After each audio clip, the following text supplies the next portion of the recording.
Hi guys, my name's Nadine, welcome to my channel and welcome to another book haul. Yes, I know I always say it's my last one for a while and no, it never is. But yeah, I have, how many to show you? 4, 6, 9, about 11 books, about a dozen books to show you. I think mostly these were free from the little free library. I have a ton of books in my garage still to get rid of, and so every so often I just go and leave a load there, and sometimes there's stuff to pick up. So yeah, I've got quite a few books here. So first off then, let me show you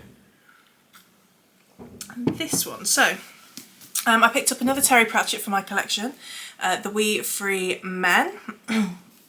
This is a Discworld book. I forget whereabouts it comes in the series, but it says, "There's trouble on the aching farm, a monster in the river, a headless horseman in the driveway, and nightmares spreading down from the hills. And now Tiffany Aching's little brother has been stolen by the Queen of the Fairies, although Tiffany doesn't think this is entirely a bad thing. Tiffany's got to get him back. To help her, she has a weapon, a frying pan. Her granny's magic book, well, Diseases of the Sheep, actually, and Criven's What About Us, Ye Lefty? Oh yes, she's also got the Knack Feagle, the We Free Men, the fighting, thieving, tiny blue-skinned pixies who were thrown out of fairyland for being drunk and disorderly."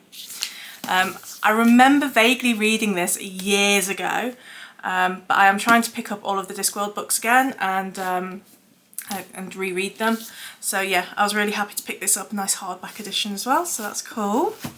And then I picked up this one, which I had seen around and about on BookTube. This was a charity shop pickup, and it is Hide by Kiersten White. So this one says, 14 competitors, 7 days, everywhere to hide but nowhere to run. Come out wherever you are. So yeah, so I think they're a group of kids are challenged to spend a week in this amusement park. And obviously things ensue. But yeah, I've seen this around and about on BookTube, so I was intrigued enough to pick it up. Next, I picked up a few P.G. Wodehouse. Again, it's been years since I've read any Wodehouse, and so I was really pleased to see these because they are so entertaining. So I got Carry On Jeeves and The Inimitable Jeeves. So really pleased with those. Next I found some Georgette Heyer books, and I've never read anything by her. I've never really been tempted to be honest, until this last few months when, you know, we've had the historical fiction readathon. She's kind of come up a few times in videos that I've been watching, and also for Jane Austen July. So when I saw these, I thought, you know what, I'm going to grab them. So I don't think it's like a series, I think they're just all standalones. So first off, there is The Tollgate.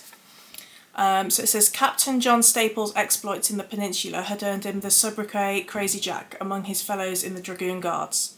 Now home from Waterloo, life in peacetime is rather dull for the huge adventure-loving captain.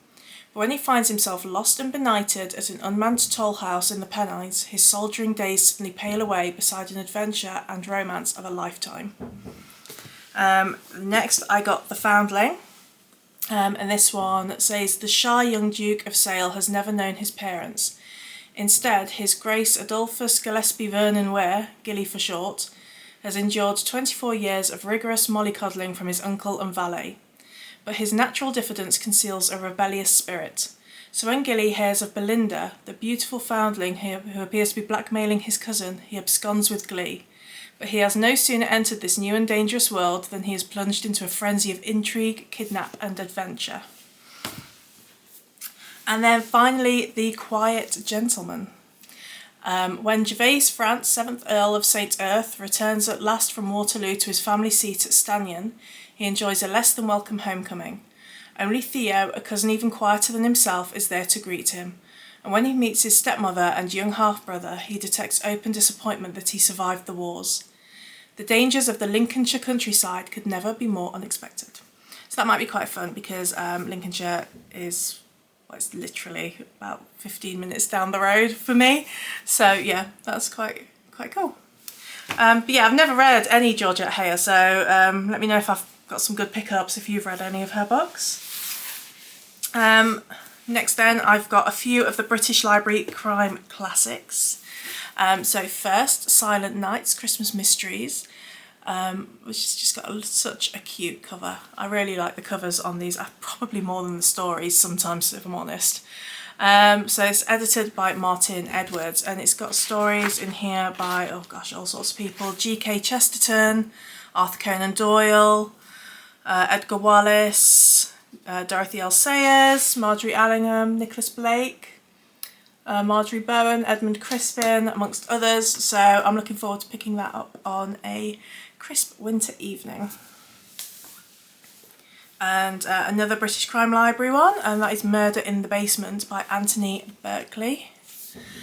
When two newlyweds discover that a corpse has been buried in the basement of their new home, a gruelling case begins to trace the identity of the victim. With all avenues of investigation approaching exhaustion, a tenuous piece of evidence offers a chance for Chief Inspector Moresby and leads him to the amateur sleuth Roger Sheringham, who has recently been providing cover work in a school south of London. Desperate for evidence of any kind on the basement case, Moresby begins to sift through the manuscript of a satirical novel Sheringham has been writing about his colleagues at the school, convinced that amongst the colourful cast of teachers hides the victim, and perhaps their murderer. So that sounds like fun. And then final two then, Slade House by David Mitchell.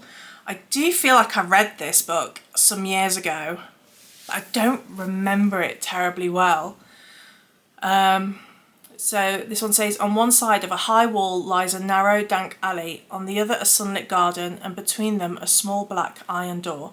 You just need to open it. Welcome to Slade House.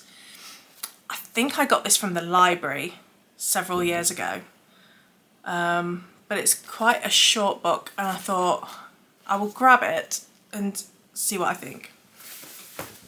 And then finally, The Foundling by Stacey Halls. I do have this on my Kindle, but I just find that I don't really pick up my Kindle very often.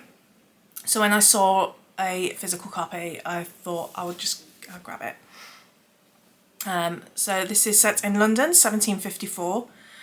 6 years after leaving her illegitimate daughter Clara at London's Foundling Hospital, Bess Bright returns to reclaim the child she has never known. Dreading the worst, that Clara has died in care, Bess is astonished to be told that she has already claimed her.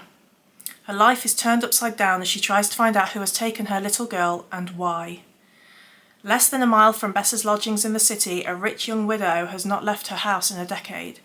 When she is asked to hire a nursemaid for her daughter, she is hesitant to welcome someone new into her home and her life, but her past is threatening to catch up with her and tear her carefully constructed world apart. So this has such a pretty cover, and I've heard some really good things about it, so yeah, hopefully I enjoy this one too. So yeah, that is it. That's my haul for this month. Do let me know if you've read any of these books and if you would recommend reading some quicker than others. But yeah, that's it guys. I will catch you very, very soon. Bye!